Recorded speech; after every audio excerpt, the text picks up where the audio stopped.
Israël, le peuple élu ou le peuple choisi par Dieu? Pourquoi pas un autre pays? Ouvrons simplement la parole de Dieu. Et commençons par les premiers versets de la Genèse. Il est dit, au commencement Dieu créa le ciel et la terre, on connaît la suite. Il créa aussi les humains et notamment Adam et Ève. Là aussi, l'histoire est connue, Adam et Ève tombèrent dans la désobéissance. Celle-ci s'amplifia auprès de leurs enfants au point que Caïn tua Abel. Caïn poursuivit dans la voie de la désobéissance. Pour Dieu, la coupe déborde, le mal fait rage parmi les humains. Lisons dans Genèse chapitre 6, les versets 5 à 8. Le Seigneur vit que le mal des humains était grand sur la terre, et que leur cœur ne concevait jamais que des pensées mauvaises.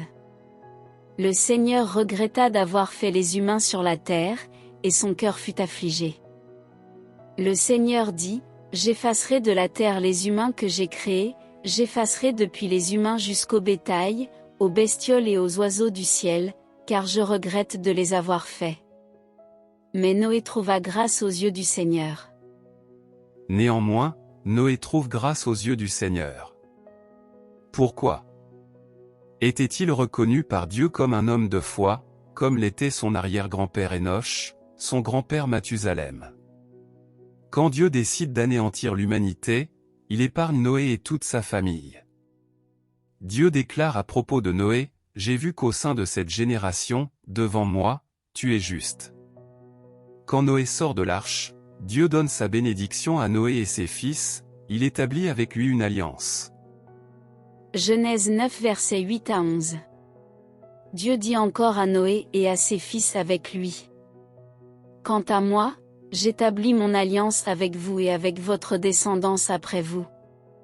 Avec tous les êtres vivants qui sont avec vous, tant les oiseaux que le bétail et tous les animaux sauvages, avec tous ceux qui sont sortis de l'arche, avec tous les animaux sauvages.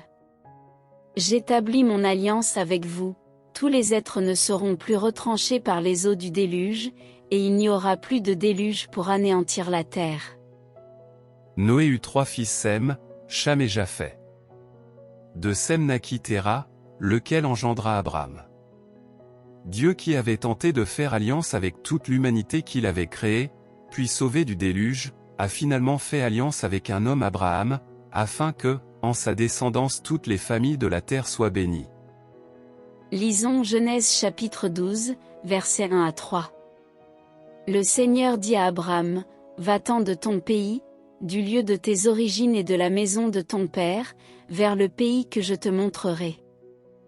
Je ferai de toi une grande nation et je te bénirai, je rendrai ton nom grand, et tu seras une bénédiction. Je bénirai ceux qui te béniront, je maudirai celui qui te maudira.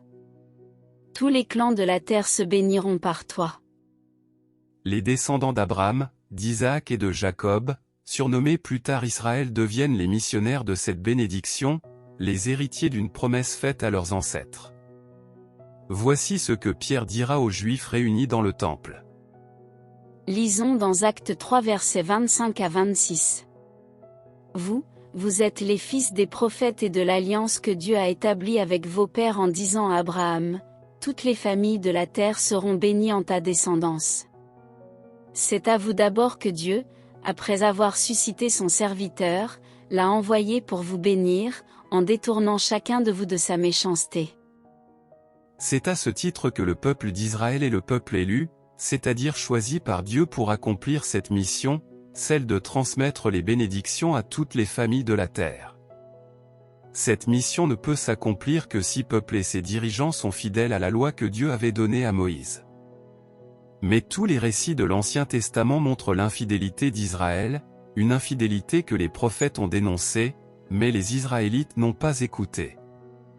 La bénédiction de Dieu réservée à toute l'humanité ne pouvait donc se transmettre à travers la désobéissance du peuple mais uniquement par un seul, le seul juste, descendant lui-même d'Abraham, à savoir Jésus.